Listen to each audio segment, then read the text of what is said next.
Once upon a time, in a world not unlike our own, there lived a man. This man, though he had many blessings, had a deep-seated worry. He had no children, and this troubled him greatly. One day, he decided to take action.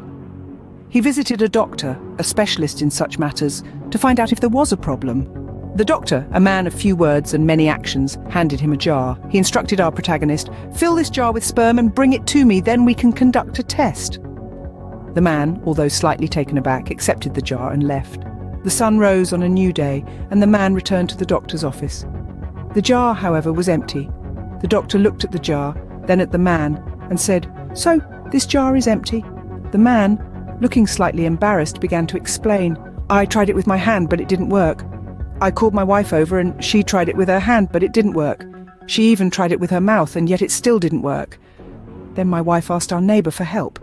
As he continued his story, the doctor's eyes widened in disbelief.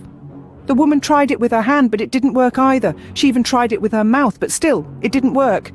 Then she asked her friend Rebecca for help." At this point, the doctor had to intervene. "Sir, that's enough," he said, holding up his hand to halt the man's tale.